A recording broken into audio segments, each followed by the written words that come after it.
So look, I'm super delighted to have Caroline Sherman with us today.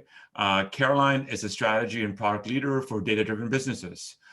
She consults and advises companies on implementation of data and AI so they can launch new products and new revenue lines. And then, of course, builds teams to actually help deliver this in rapidly changing environments.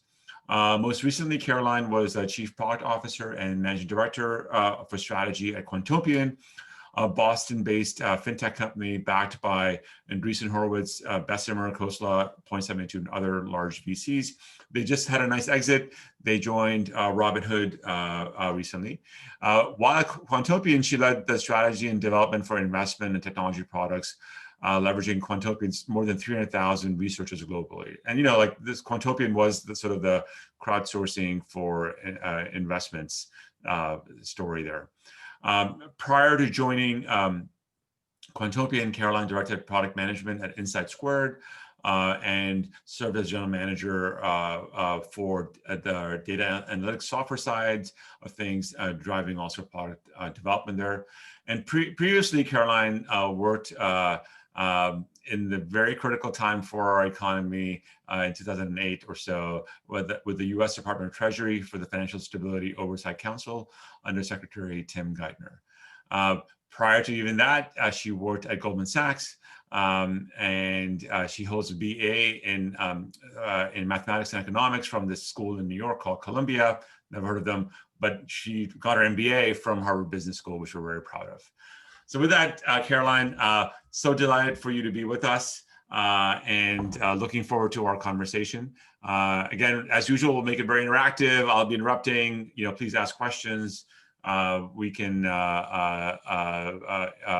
get Caroline's views on her deep experience on this intersection between strategy and AI, product and business, AI and business together. Welcome, Caroline. Thanks so much, Karim. It's great to be here, and obviously in this very strange and challenging year, it's nice to spend some time focused on what is sort of fun opportunities that are sort of current and into the future. And today I want to really, I think, focus on two main things, and we'll talk about a couple things, a whole variety of things as people want. But the two main things really are, from a business perspective, what are the critical considerations when you're deciding when and if to get into AI as part of your business? And the second thing I really want folks to have leaving this conversation is, if you've decided to make AI part of your business, what are the important things to anticipate so that you can ensure and evaluate your success? And so those are the things that, as you're managing the AI experience or just other interesting data work in your business, what are the challenges to know that team is going to go through so you can get ahead of them or be aware that those are the things you're grappling with? So with that, let me, I'll share my screen. Hopefully it'll be what I intend to share, as one always hopes in these moments. So can someone give me just a thumbs up? Oh, that's not what I meant to do. Can someone just give me a thumbs up if they're seeing the front screen? Awesome, thank you. So I'm just gonna move my Zoom over, fantastic. So, and as Karim mentioned, I've been sort of at this intersection of data and technology and business really my whole career in a variety of different contexts. And he mentioned I started my career at Goldman. I joined on the Quant team in the asset management part of the business at a time when it really wasn't yet cool to be in Quant. Quant's kind of developed this like cool aura in finance, but at the time it was still kind of the nerds in the basement figuring out how to do a different kind of investing. And now, of course, I feel as though I'm in much more the mainstream, and a lot of people on this call will relate to being able to spend time in data and machine learning, et cetera, is now everywhere. So let's see. So today I just want to focus a little bit on how everywhere it is, talk a little bit about a couple of the industries we see it showing up in, and I think a few interesting examples that can help us kind of get our juices flowing on where do we see opportunity. And then really talk about this question of how to decide if and when to use AI in your own business, anticipate those hurdles, make sure you're successful. And then really at the end of the day, what are those nuts and bolts of getting it done? And I've not buried the lead. I'm saying here and now it is talent technology, but what does that really mean? So we'll spend a minute on that. So let's talk about where it is in the wild. I always like to ask this question: which industries can benefit and which can't? And the answer, of course, is it's a trick question. And there's really no industry that doesn't have some opportunity to benefit from AI, machine learning, and this incredible abundance of data. But that's also really kind of the critical story here. Is the reason there's so much opportunity is we're living in this enormous data-rich environment today. And there are so many ways you can try to quantify that. But what I always like to point out is 90% of the data we have today in the world was created in the last 2 years.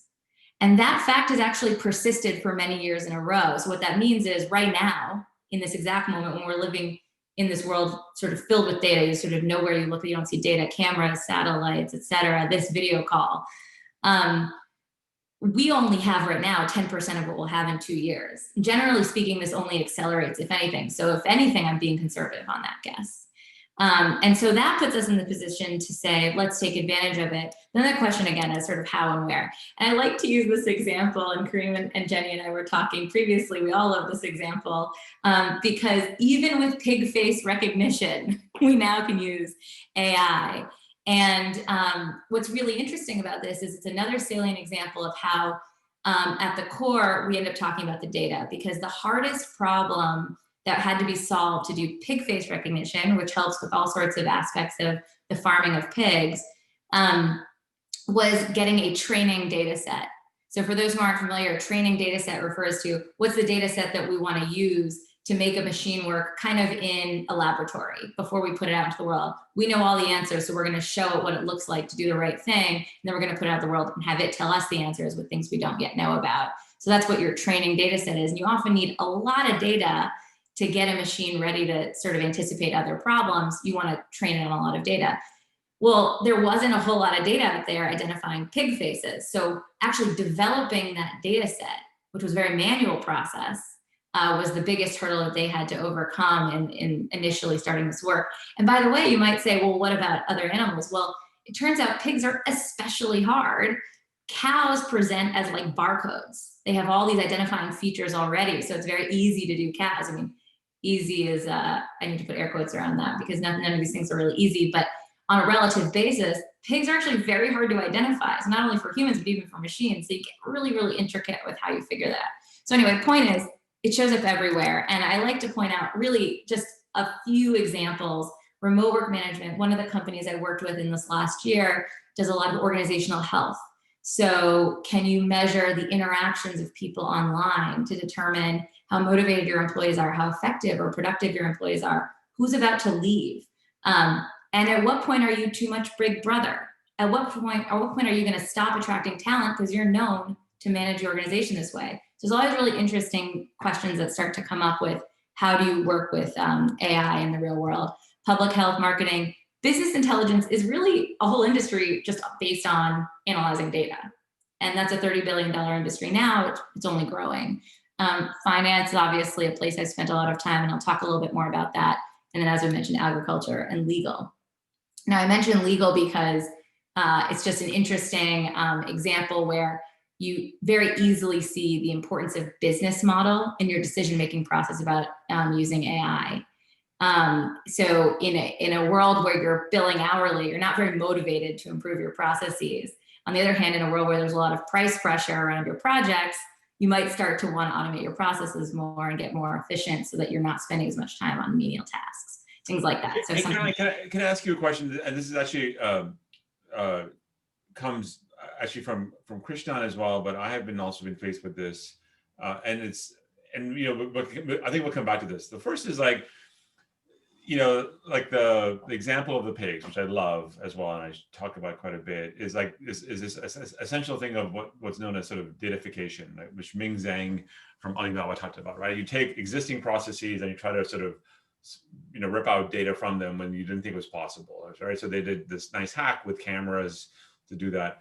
But most enterprises, which have terrible data. It's a crap show. I could use other euphemisms for the data. It's siloed, it's split everywhere, and so on and so forth. So as you think about your experience, how do they actually even begin to get, because all these algos rely on that you need some data to get us going. So how do we sort of how do we solve that problem first? Because if the data isn't even there, then we can hire the best MIT trained PhDs, but if all they do is do data munging, then it's going to be a disaster. So what have you sort of seen there? Yeah, well, so just taking a step back, I mean, first of all, I totally agree, obviously. You do see it everywhere, the data's a mess. I often say you kind of have to start by saying, does the data exist? And sometimes you have to create the data, like in this case, it didn't exist. But if it exists, is it accessible? And now if it's accessible, is it usable? And is it usable is like a host of questions that includes, is the data in sort of one place or is it in multiple places? There's even the idea that, a field, which for those of us who know Excel, for example, when I refer to a field in a database, it's sort of like, think of it as a column in Excel. A field might say it's a numerical value. So you might check, ones, twos, threes, maybe decimal places, who knows. And then you see the word three, THREE. Well, at scale, you can't just throw that into a machine and have the machine know that they happen to be reading the word three. You have to anticipate that, or you have to clean the data. So you want to double down on the sentiment that that's a real problem, and it's really the core problem. And to your point, that's really a lot of what I'm going to talk about today. I might want to hold on the how do you tackle it, because it actually becomes an organizational, it's really several layers up. You need to commit to investing in it. That's really where it starts. So let me get through a little bit more, and then I want to make sure we hammer on that exact topic.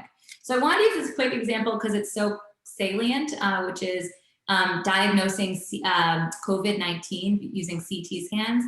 What is really interesting about this particular project, there's several places that they're looking at this question, and the research has been developing throughout the year. But what's, we might all know that you test using nasal swabs. Well, first of all, getting those swabs and all the chemicals around the world is not that easy. Whereas CT technology is so long established that it's a little bit more available in some cases, not everywhere, but in some cases. And so the question is, can you take advantage of that? Well, you could, but as it turns out, it's very hard for humans to detect the difference between COVID-19 and other flu-based pneumonias in these lung CTs. And so developing an ability to, at scale, quickly, and most important, accurately diagnose COVID-19 via a CT scan is a really incredible application of this technology. So just want to start getting a feel for this. I also think this is a really, really interesting example. So TripAdvisor did a project in 2017, and this is going to go to this question of, does the data exist, and how do you deal with the data? These pictures you see are what they call hero pictures, the top line picture that would come up when you search certain restaurants on their site. And they said, we need better hero pictures. We need better pictures to pop up in your face. But they actually had a couple other goals for this project. They also wanted to show relevant amenities, so to have the other pictures be interesting, and also to actually sort them in a good order. And what I loved about this project is they have a long blog post, but I also spoken to someone there who worked on it, is they always wanted to make sure that the end result was useful. And this is going to be a theme we hear a lot, exactly to your question and to the question that comes up, Karim, about data, is kind of like, you want to do the work that is going to get you to a useful outcome. So your intent, or the why are you doing it, is so important. So here they really want it to be useful to the end user, and they used a deep learning model. What's interesting is to get their first database of photos organized in a way they were happy with, and they had, I think hundreds of millions of photos that they were trying to organize. But to get the initial data set that they could work with, they had 15 humans go through hundreds of thousands of photos and do sort of pairwise, this one matters, this one doesn't. And then they also had those same people identify which photos had humans in it and which didn't. And then they used an existing database, this is where the data existed, to help with a bunch of other identification questions. So things like, is this food or not? So they really did a very interesting set of work to figure out what is the useful information here, and then be able to apply it to the rest of their photos. And they were very happy with the results. They said that, I took a quote because they said they had pretty food and fewer bathrooms as their restaurant images. But again, I want to get back to this question of what's useful, and that will end up being a big driver for where you spend the work. So the finance industry obviously is near and dear to my heart. I started in finance, I was on the regulatory side, and then I've been in fintech more recently. One thing I just want to acknowledge is at Quantopian, I spent a lot of time launching Quantopian Enterprise, which was our software business, where we provided backtesting tools and quantitative research tools to enterprises. And I got very lucky in that process, because what it meant was I got to go talk to all these financial institutions who are going through this evolution or revolution in some cases of thinking more about their data and working with data. And so I got to get a sense of how are all these big finance companies who've been around for a long time thinking about bringing in talent, changing the organization, actually doing new work. What new markets can they serve? Or what new opportunities do they get by actually working with data? And so that is a lot of my lens. But what I love about, finance is kind of an industry that gets to capitalize on this very quickly, because there's so much data. And while it's very highly regulated, there's a lot of resources to figure out what can we do. And unlike healthcare, where it's not always life and death, and there's a little bit of leeway to try things, they get to be a little bit experimental with this kind of stuff kind of early. And it affects where you get credit, how you do trading, all these things. And so I'll tell a few more stories about that experience over time, but there's just an incredible array of applications. Before I go on, Karim, anything else you want me to point out on this? Yeah, so in finance, I mean, you spent a bunch of time here. Just give us some examples of things that have stood out for you in finance, and maybe even because again, you have such tremendous experience, like sort of the evolution of views about it over the last few years. Yeah. So there's sort of such a range. Sort of what is finance is so huge. So there's sort of institutional investment management kind of stuff. These are sort of taking large sums of money and investing them at scale. And then there's home loans. So there's a huge range of things that we need. And this kind of work, is working with data, AI, and machine learning, has applied to every part of that industry, which is one of the most incredible things. And so in terms of the evolution, let me just spend a minute on investment management. So circa 2007, not circa 2007, in August of 2007, very specifically, the quant investing industry, which was, call it 10 to 15 years old at that point, but really only that. It had a massive event called the Quant liquidity crisis, where basically what we discovered as an industry was a lot of quants had built off of a lot of academic research and kind of shared the same academic research.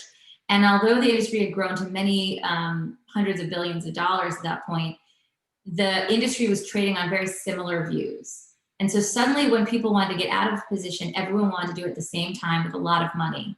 And the industry had done incredibly well, remarkably well around 2005. So there'd been a lot of inflows. And suddenly everyone wanted to get out at the same time. And that was when we discovered that everyone was in the same positions and taking the same views, because everyone was trying to get at the same time, which meant with this liquidity crunch, which meant basically no one was selling, no one was buying, everyone was selling. And so, that was really bad. It meant people lost 40% in a month, something like that. I mean, really crazy numbers. And so that made everyone shy away from quant. And I think that that's actually a very, it's a representative example of the way people interact with this whole data world. I mean, I think people get very excited, go very far, and potentially get so exuberant they miss some of the risks. And then suddenly something goes wrong and everyone sort of halts quickly. So there were a lot of outflows out of quant became out of favor. It wasn't exciting for a couple of years after that. This was right around the same time. So this was 1 year before the financial crisis of 2008. It was actually kind of a bit of a warning sign. That's a whole other story, but it was a bit of a warning sign for the financial crisis to come. And that was also right around the time when HFT, or high frequency trading, was becoming a thing. So this is like real machine learning, AI type work. This is doing trading as fast as humanly possible. Intra-second, people are building tubes through mountains to make things go as fast as possible. So there was this incredible kind of influx in quant, fear of quant, and then sort of another round of love of quant. And we're actually going through a pretty tumultuous time more recently. But I think it's a bit of it's a little bit ahead of the curve in terms of the broader sort of not just industry-wide, but worldwide interest in data, in the sense that there's opportunity to invest. And so it's in a way much lower risk than, again, with our lives or with our whole business or something like that. It's sort of one sleeve of an investment, for example. So you take some bit of risk and you get to see how it goes. And so people kind of have this ebb and flow of being excited and being scared, and being excited and being scared. And we see that, I think, in every industry. Another and Abhishek Goel is sort of mentioning that, he's working at a financial services company where in fact they're trying to solve this exactly the problem you're sort of talking about in an automated fashion. What's interesting, I was talking to a French bank, and what they're also finding is that they don't have a good understanding of like all the data they have and all the operations, and the regulatory oversight over themselves is forcing them to do data consolidation, because otherwise they'll be spending all their time looking at regulatory requests.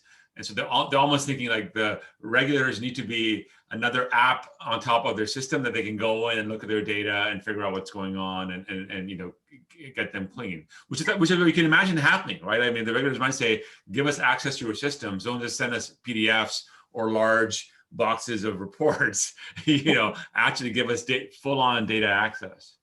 Well, and this is a whole other topic of like, how transparent are your models? How much can you figure out what's actually going on when we feed it, terabytes of data? And I think the regulators have a brutal process to go through, which is trying to somehow inspect at some reasonable rate that's not completely destructive to the business, what you're actually doing, without also kind of accidentally turning a blind eye to what you're doing. I mean, walking that line is so hard. And absolutely, how are they supposed to access your data? Yes, sending PDFs is what people do. I mean, it's sort of insane if you think about it right now. Right, and I think the thing that I think the industry, especially this industry, but in fact many of the tech industries aren't sort of. I mean, they can compel you to give you access. I mean, right now it's sort of PDF, right? But they could compel you systems level access to you if they wanted to, because the law of the land can be said that way. Now they could, of course, litigate the heck out of it and so forth. Right. But what's interesting is that may actually be an impetus as well, because the cost of meeting the regulatory burden is so high, you might as well just figure out a more efficient way to connect, and that might drive benefits in your systems as well. That's right, and I think there's sort of a little underbelly to this too, which is the ratio of sort of regulators and oversight to the industry is like so minuscule. I mean, it's like 1 to 100,000 or something like that. Yes. And so what you can also see being a risk is having industry essentially flood the regulators with information. So it's suddenly now harder again to see what's useful. So it's a very interesting problem. I think we're going to see it a lot in the tech industry. I always think finance and tech as industries are so remarkably parallel. I mean, you see the heads of both being dragged into the Senate and, things like that. But not to mention the complexity of these things. And the other thing, and this is another place where data will actually be an opportunity for the industries to not only capitalize sort of as a business, but actually help the world kind of have a third bottom line. But the random individual can't opt out of tech and can't opt out of finance. You're kind of in it whether you want or not. If you have a bank account, even if you never log in, you have an online presence. So let alone the fact that when you walk around, there are cameras, you have an online presence. I mean, it's sort of crazy. And so one thing that's interesting is in for example, the home loan space, they have seen that by using various data-driven models and machine learning, that they're having a better rate of success with sort of racial equality in home loans. Yes. The problem is the rates are still not equal. Yes. So access has improved, but the rates have not yet improved. So there's still work to be done there, but so it's by no means fixed, and we have a whole host of ethics issues at hand, but that's a very positive direction to go. And so I think we do have a lot of opportunities there, but again, the regulators have they're working out. So Caroline, Jose has asked this question, which is, have you seen changes in data collection approaches given sort of these recent pushes for reduction of racial bias and increasing diversity in data sets? I didn't hear the words. Have I heard changes in what particularly? So given sort of this push for reduction of racial bias and increasing diversity in data sets, do you think that the strategy of how the models are being trained, the data that's being input into them, has that changed? Are you seeing that in the industry? I think what has changed and what is changing is our awareness that we as humans are influencing what these models do, that it is not an objective model that's built. By definition, data itself has bias in it. For example, there's often racial correlation with zip codes, so there's sort of simple things that people might say, oh, I'm just using the zip code. Like that's the classic way that you have racial bias, for example. We've also seen issues with gender bias with respect to income, et cetera. So there are all these things that we can actually perpetuate and make worse if we're not extremely careful. So what I am seeing is, because there's, I think, much growing awareness. In other words, I think only 5 years ago, we were much less alert to and acknowledging of just how biased these models can be. So the training data set is an important piece, and then actually like how we design the model. I often like to say that for every model, whether it's about bias in a sort of social way, or just in a wanting the sort of most accurate answer to something, whether, for example, in the CT diagnosis, for any model, you always have to create the model with some kind of guardrails. You're defining the guardrails. And so when you put it out into the world, you have to have some way of understanding are guardrails working. And also you have to understand if the data itself changes. So for example, the pandemic has been a shock to a lot of data sets. If the data itself changes, how are you keeping an eye on how your model is reacting to a very fundamental shift in the underlying data? Yeah. So I think that shows up in these bias issues a lot. Yeah, the scary thing is we've been lucky over the last few years. We've been hiring in our faculty folks from statistics and computer science and so forth. And Seth Neal, who's joining our faculty next year from Penn, he's done a lot of studies. Penn Computer Science has been doing a lot of studies of fairness. And the question he asked, which is I think like a fundamental question: are you fair on average? Are you fair for each person, right? And I think that just sort of blew my brains, because I'm like, yeah, like statistically, the machines try to be fair on average, right. But that means there's variance, right? There's going to be degrees of fairness, but the law says every single person has to be treated fairly. And so right away, many of the algorithms that are fair in finance or in industry are probably violating the law because they're fair on average, but not to each person. Right. Well, and I mean, so many things are that way. I think one measure I like to make sure I think about is how are we doing versus our non-machine learning alternative. So that's why I mentioned this loans example, because yes. I'm thrilled to see the improvement in racial equality around home loans. Is it done being sort of equal? Absolutely not. And then there's this other question of rates. So there's always like one more layer to look at. It's sort of like maybe you're fair on one dimension for every person, which again, I don't think it's there yet, but let's imagine you are. There's still other dimensions. We're not sort of in no one metric is in a vacuum. Yeah, it's so great, Caroline, because one of the things in my teaching, what we do is like this question of like man versus machine, human versus machine question comes up, and I often go to the confusion matrix. I go like, let's go to the confusion matrix and let's understand the false even before talking about sensitivity and specificity. Let's just talk about false positives and false negatives, right? Let's understand what the machine is doing and what for both. But then I also push to say, do you know the counterfactual? Do you know how your human systems do?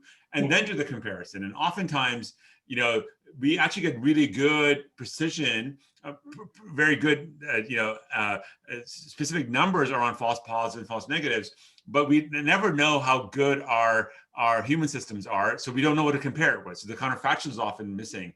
And that's part of like the education that all of us need to be doing with our executives and with the regulators to say, well, this may be biased, but our human systems are maybe even more biased or less biased, right. And so we know how to compare. Where this shows up a lot is in the self-driving car discussion, because the issue of if you imagine a world where all we have is self-driving cars and we have, I'm not going to give you the right percentages, but some percentage of accidents still.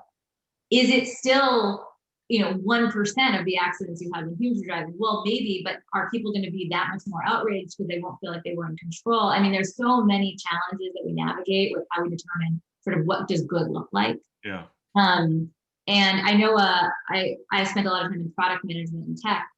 And something that product managers discuss is like some product manager is going to ultimately have made some decision around if you have to kill it's sort of the trolley problem, essentially. I mean, if you end up in it with a self-driving car and talk about what is the counterfactual, we just don't know. Like, we're not going to have, we're never going to have it. You can't see into the future. So, which is ironically just exactly our problem, the reason we're trying to use data so much. But yeah, it's I think it's a fascinating set of issues. So let me maybe jump in with that into sort of the when do you want to do it? So we've essentially said this 16 ways already today. But I always like to pause and just point out the hurdle to new AI or machine learning work, especially inside an existing company, is very, very high. And it's not only because you need to decide, can you access the data? How do you access the data itself is so challenging to work with. And then to have the right talent do the right things with that data. So we just talked about, you can have all the data in the world, but then when you build a model, it can have biases in it in spite of the data or because of the data in ways that you weren't aware. And there's just so many nuances to this. I don't say this to scare anyone off either. I say it to alert us to the fact that because we have so much opportunity to capitalize on data in these interesting ways, we just want to be super alert to the challenges we're going to face in doing it. And that will allow us to do it successfully, more effectively, hopefully more equitably. And I like to take a step back at this point and always just point out that implementing your AI initiative has to start with understanding your intent, with knowing why is it you're doing this, what are you trying to achieve? And this gets a lot, Karim, to what you just said, which is you have some way of doing things today. It may be that you can't do a certain thing, and that's part of what you're doing today, is doing it without the ability to do X, Y, Z, insert thing here. Or it's that you're doing something, but it's slow, or it's inaccurate, or you make mistakes, whatever it is. So when you think about, well, I want to use data to do a new thing, if I want to use AI or machine learning, you just want to understand why. Is it to just improve a process? Is it to achieve something you haven't done before? Is it to serve a market you don't serve? Is it to take bias out? So quant investing, the root of quant investing is based in behavioral economics and behavioral finance. The idea is the markets are driven by all these behaviors, and you can kind of anticipate those at scale. And additionally, you can avoid your own day-to-day human bias in your investment selection. So we have recency bias, or a classic example is we overreact to bad news and underreact to good news. These are all things you can model. And so the idea is to say, what is it we're trying to achieve? And now let's design our organizational change and our technology changes around that intent. And so the dimension that I would sort of suggest examining in particular when you think about your intent is whether the work you're doing is meant to be strategic for the organization or a little bit more tactical, sort of either one-off or more narrow in its scope within the organization. And each one of these has a litany of implications, and that's why I would say this is an important dimension to look at. And it's one you can easily gloss over. So that's why I really want to emphasize it. It's easy to gloss over this when you're talking and you're excited and you're selling people on the idea, or your CEO's bought in, or you're the CEO and you're pushing everyone to do it. Making sure you take a deep breath and identify this will allow you to really do this work successfully. So what does it mean?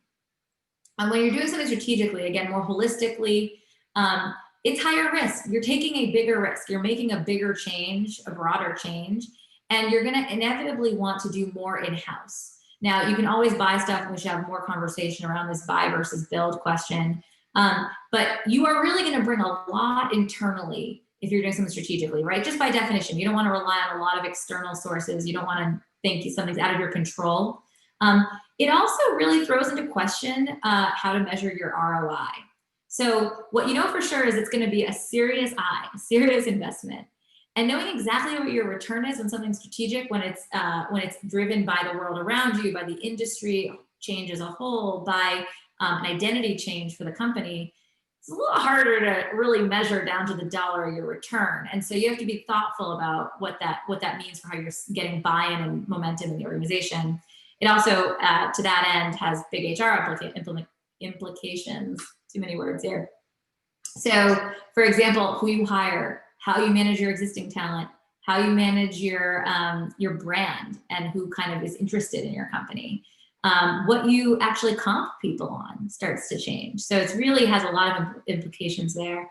And I just use an example here as Fidelity, because Fidelity has this pretty interesting, a variety of efforts here, and they have a variety of centers of excellence, one in AI, one in data, and I think others. And I think many organizations are really saying, as a company, we want to move into this data-driven world. And so it has really broad-reaching, often slow-moving impacts for the company.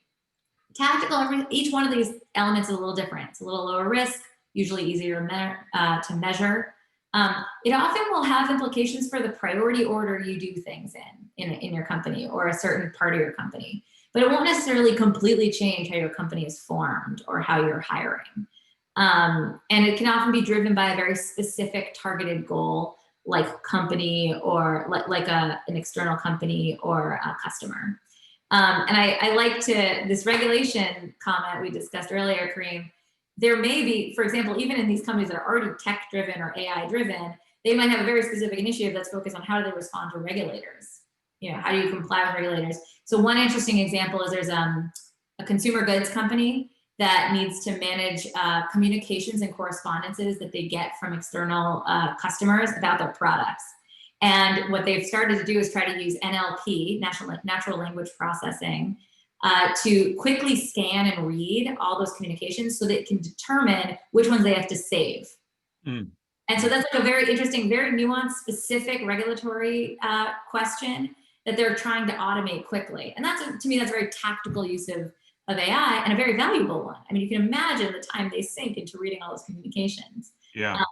So it's really important to know which of these you're doing, because that will have enormous implications for what's the right way to get it done. So Caroline, but is this an either or, like either strategic or tactical, in the sense of, what I observe is, CEOs of large companies go to Davos, right? They get some AI magic at Davos, and then they go, okay, we're going to do this. We're going to make it happen, right?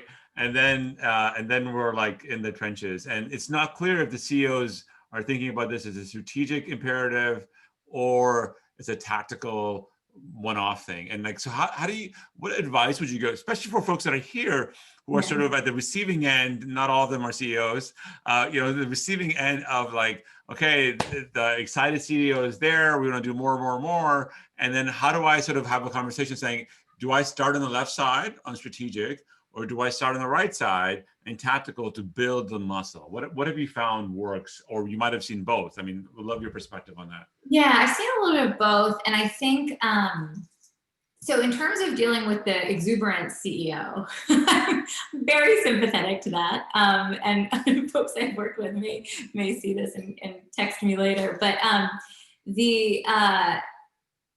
think that this question of how do you measure ROI is the hard conversation you have to have with the CEO.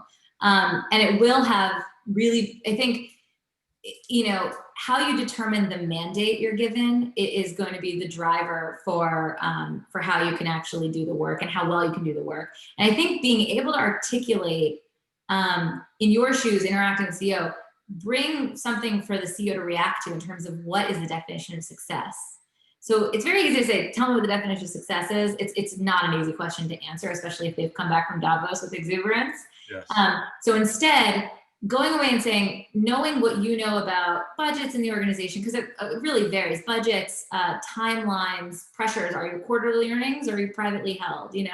So all these things, knowing what you know and your existing talent, of course, matters. Knowing what you know, going away and saying, here's what I think I could define as success, and then giving them something to react to. I think that's important as a first step. And in your own mind, I think you need to be thinking about, is this more strategic or more tactical? And of course, Karim, to your point, there are times when it's kind of one or the other. Usually it's like a little bit in between, right? This is sort of the spectrum. And when it comes to data, and in a lot of other things, it's not. But when it comes to this, it's sort of a spectrum. And one of the dimensions, there are many, but one of the dimensions that I'm going to sound like a broken record at this point, that you'll always want to go back to is, what data do you need for what it is you're trying to accomplish? Because if it's hordes and it's all the history of all the data that the company's ever had and external data, getting that all in order is going to be such an enormous investment that it really almost has to be a strategic initiative. It has to be one of identity. It has to be one where showing someone the exact dollars you made on every minute of time spent is not going to be a productive way to prove success. If, however, there are really valuable things you can do with one stream of data or external data that's sort of neatly packaged that you can buy off the shelf, which, by the way, that's sort of a non-existent thing. That's sort of a unicorn. There is no such thing as off-the-shelf, easy-to-use data. It's just off-the-shelf, slightly more accessible data that is still very hard to use. Yeah. When that's the case, though, you could treat it as a more tactical project because it's a little bit more contained, the work you're going to have to do. Yeah. So let me just go a bit further than that. There's a question, again, that Abhishek asked, which I think is interesting. He goes, based on my experience pitching AI solutions to companies, the development costs outweigh the potential benefits, savings in man hours, productivity improvements, and so on. And companies just say there's no business case because ROI is low, or we're not yet ready for this. Do you have any suggestions to resolve this roadblock? Like, what concretely? Because I often say, like, facetiously, and I can get away with that because I'm a professor at Harvard Business School. I often say, like, oh, like what is the ROI of breathing? like this stuff is like air. Like there's like, what's the ROI of oxygen, right? But we still have to deal with our colleagues in finance or accounting or whatever. And so what have you seen in your experience with firms to like sort of, because the narrow ROI sort of ignores, I think, in many ways, like because your data is such a mess, the upfront cost to fix it, to get it ready to solve this problem is too much, but they don't think about what this enables later on for them, right? They're sort of so focused on the tactical one-off thing that they might get blindsided by saying it's just a replacement, versus like this sets you up for better success in other domains as you get going. So what have you sort of seen in this work? Well, the first thing I'll say is it's really valuable if you can find a way to pitch yourself as adding to the top line and not being a cost savings. Mm-hmm. I think being measured as a cost savings puts a ceiling to the amount of interest you get from folks. And I think it's very tough. First of all, it means often cost centers are the ones trying to procure your work. Because I'm hearing, by the way, I'm assuming from the question that I'm hearing sort of a sale to another company. Yes. Where they're saying, we don't care. Even internally, you can imagine the same kind of a conversation. Even internally, that's right. When you are selling to a cost center, their budget is limited, and their influence is prescriptive. And so I think being very careful about trying to show the opportunity for growth, or, again, it doesn't have to be in a precise ROI, but framing everything in terms of a cost saving is a challenge. So I'll give an example. I have to quickly mentally anonymize this. It's a closed loop. Nothing goes out, Nothing goes out. So, I'll give an example. I was working with a CEO not long ago who was pitching to fundraise, and talked a lot about, we do something a little better. We make it was a particular activity related to sort of customer success.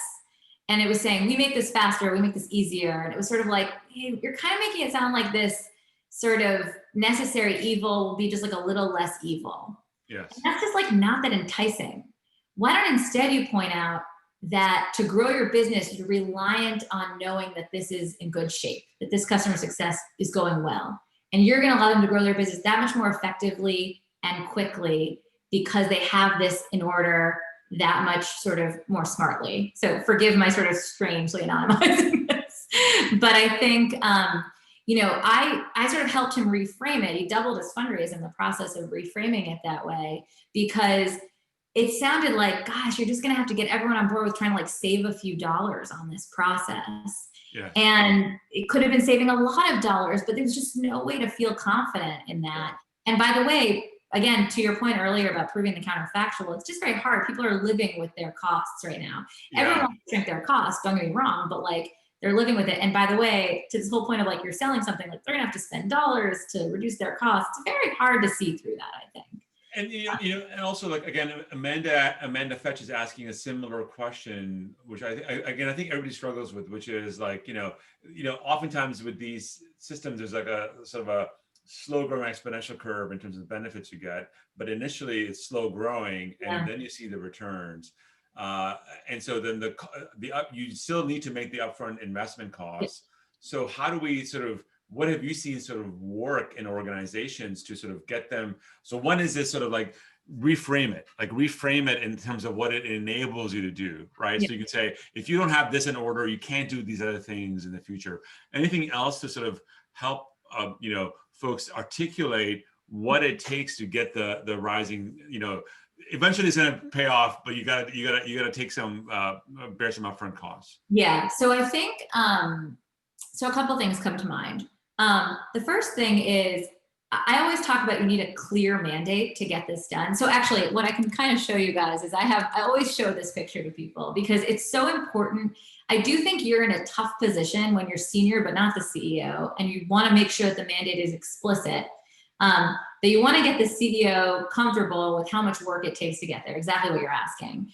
And it's very important to acknowledge, I'm just going to go back to that strategic or tactical. It's very important to acknowledge that you need that very explicit mandate because you're going to need people to do the work of procuring or identifying the right data, organizing that data, making sure it's actually clean and usable, and then doing the actual data science work on that data. So you're gonna need the people for all of that, and you're gonna need the technology. And so you're in this tough position, but I think the first thing that comes to mind is being able to pretty succinctly describe the number of things that need to happen for you to get to that point is gonna be helpful. It's not a silver bullet. It's not like, oh, you just say these magic words and everyone gets it. It's very hard actually as business people to get on board. I often comment, we're used to Excel. If you sort of have been in the business world for the last 20 years, you know Excel pretty well. You've either seen Excel or used Excel. And you're like, I don't know, like if there's ever an issue in Excel, I just like look at it for 5 minutes and I fix it. And so understanding that the problems grow not linearly, but exponentially when you scale the data challenge is really hard to grasp. Yes. And not to sort of get dark about this, but I would say understanding things growing exponentially, including the pain of working with data, is something human brains just struggle with. That is why we've had the COVID problem at the level we've had. I mean, we truly don't get how is it 100 in 1 week and then 1,000 and then 10,000? Like what? I don't, that is just not something that is natural for us. So being able to very crisply explain the types of problems that exist so that people can kind of hold on to something is really helpful. And so that's why I like to use Excel as an example, because any CEO has been in Excel. Yeah. And so you can say, when you've had any issue in Excel, imagine it's not that times 2 or that times 3, it's that times about 1 million, right? It's like, it's just sort of give them a sense that it's like almost incomprehensible how challenging it is. But the good news, and there's really good news, and this needs to be stated, and you've alluded to this multiple times, Karim, once you've done the legwork to get that all in order, you now have a system in order that you can keep building on. So it's this painful hurdle at the outset that's really tough. And the Fidelities of the world are really grappling with this. This isn't a small challenge. It's not like they figured it out. Or, I know that pharmaceutical companies tend to have currently their data management really siloed, and they're trying to centralize it. And you actually see now, in fact, we've seen with the rate of vaccine approval processes, there is a meaningful edge to be had by having a centralized, efficient data management process. Yes. So that alone is a really valuable investment, and it's almost impossible to know how many ways it'll show up in the future. Yeah. So Caroline, we have 8 minutes left, and you've got a billion slides. So I'm going to start interrupting you, and then maybe you want to. I'll jump go through this. Yeah. Sorry, was that? Yeah, no, go through the slide. I think it's important. Yeah. So last thing, I mentioned this clear mandate. I think it's critical. One thing we haven't talked a lot about is the organizational buy-in that's necessary and how you organize the people around this. There are different efforts involved in this. There's the data engineering we mentioned. There's the data science. Those are not identical topics. Those are not the same expertise. So what kind of database you use, how you organize it, how you clean your data, those are different activities from saying, what is the right math and statistics to apply to this data? So just be aware that there's a lot of work there. As a result, what you want is a clear mandate. You need buy-in from a lot of stakeholders. And we've talked a lot already about kind of how do you get that buy-in. And then you need resources. You need cold hard cash to spend on this process, and you need the right team. And I often like to say sort of, how do you really go about, what are the nuts and bolts of this? I always sort of think of it as a bottleneck. You have the data, it's out there. You know, it may or may not be internal, it may or may not exist in the world, but there's data that you may or may not have. And you want to be doing this AI, machine learning and data science. And how do you pull that bottleneck apart? The first step is talent. And the other step, not really second, so the complementary step is having both the technology and software in place. And one thing I would just point out here is this is where you have more opportunity to buy in technology. So there are many steps to this process, as you've heard, and a lot of them individually are kind of commoditized. They're not where you're going to get your special sauce. And so often you can buy something off the shelf, technology off the shelf, or software that will help you get these things done. And that can help you jump the line a little bit in the process. It can sometimes reduce the burden on the talent you have to bring in-house. But I want to point out that if I were to give you advice on kind of where to spend your extra energy, I would always put every extra calorie, minute, dollar towards acquiring talent. There is a big supply and demand problem with data science talent right now. I think jobs for data scientists stay on the market now for 45 days longer than the average job posting, because there just isn't enough data scientists and they're not hopping jobs every minute. And the need for data scientists only grows. It's not like you sort of say, okay, I'm done with my data scientist now. So I would really emphasize that finding the right talent is the critical and hard problem. And I would, to the extent you're getting that mandate and buy-in, make sure you really have it to make sure the right talent in place. Okay, we could spend again, and maybe we'll bring you back to talk about talent. And we can spend like five hours on this. So it's a big one, yeah. At a top level, though, if you're starting up, you know, your CEO, your SVP, your VP said, okay, let's go do this. Yeah. What talent do you bring on? Like, who do you like? Do you get the PhD from MIT? Like, who do you bring on board? Like, how do you even know that they're any good? Because if they're on the market, then maybe they're not that good. You know what I mean? And so I'm just trying to figure out, how, you know, what, and maybe we'll come back and go into this deeper in our January series. But we'll just love your top level view and how to even break this problem up. Yeah. So there's kind of two. So I mentioned the engineering and data science. That's once you're in the technical space. I think there's a whole layer that we didn't talk about, which is really the people who understand the business and have some understanding of the real data science and work you're trying to do. And having someone who can connect those dots in place early is going to be a major driver of your success. So it actually start with that. And one reason I mention that is because it's really, I mean, to the extent that the data scientist pool is already small, it's even smaller when you want them to have specific expertise in your industry or even sub-industry, it goes on, right?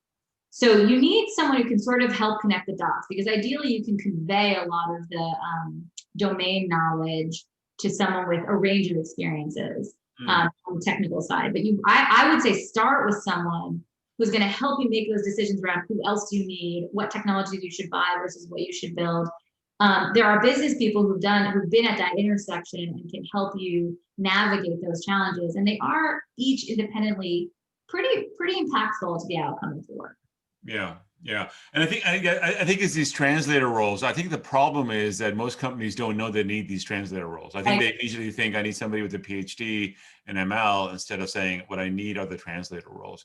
So Caroline, maybe I'm going to bug you to come back to us next in January, and we'll just do a whole time. So I think it's really needed for us to be able to define that, you know, because I think lots of people get caught up in just the fancy PhD instead of sort of thinking about what the translator role looks like. Yeah. Not to knock the fancy PhD. No, of course not.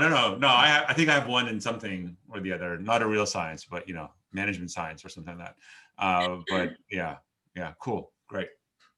Awesome. Well, thank you. So hey, Caroline, we have 3 minutes left. So what's your parting message? Like if you were to sort of say, folks that are here that are actually have, you know, one way or the other, a mandate to implement AI and data science for business.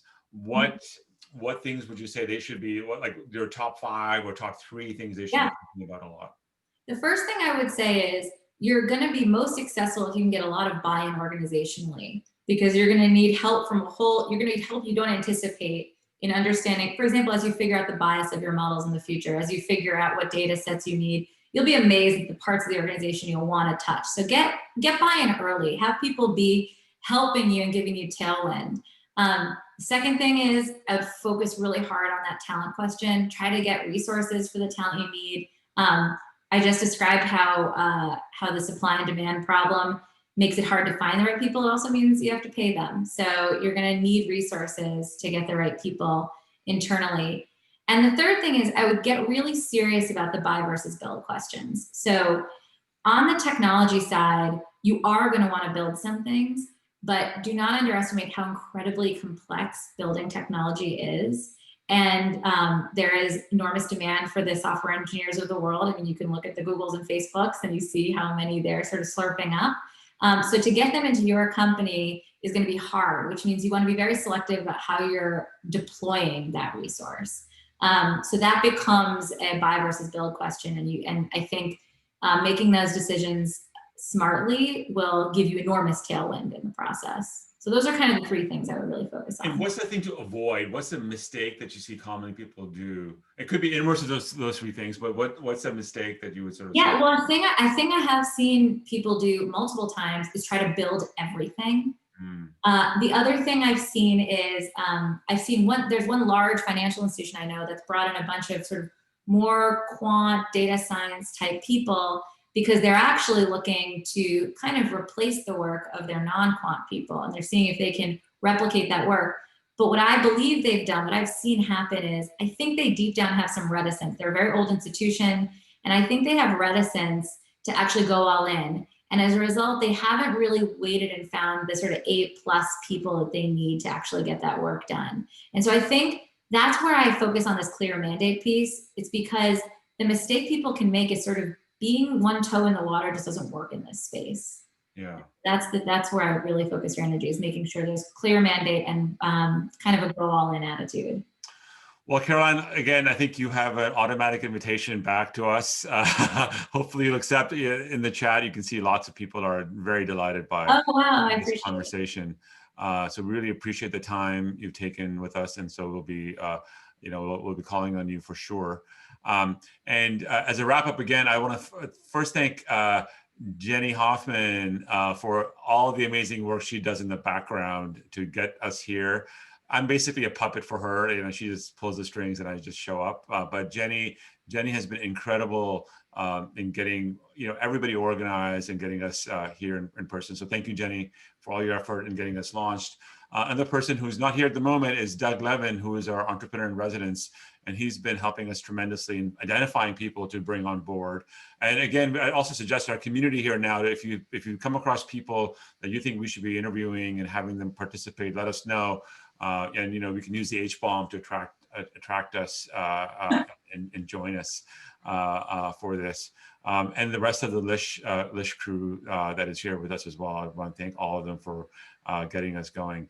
Again, Caroline, thank you so much for your time and all your experience and for your willingness to share with us this work.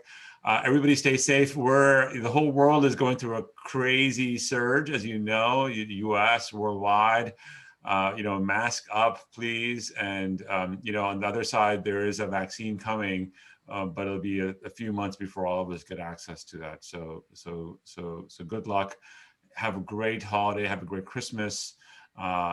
Great New Year's. Don't celebrate too much in that way. Celebrate privately, not with your friends. And then we'll see you. We'll see you on the other side. Take care, guys.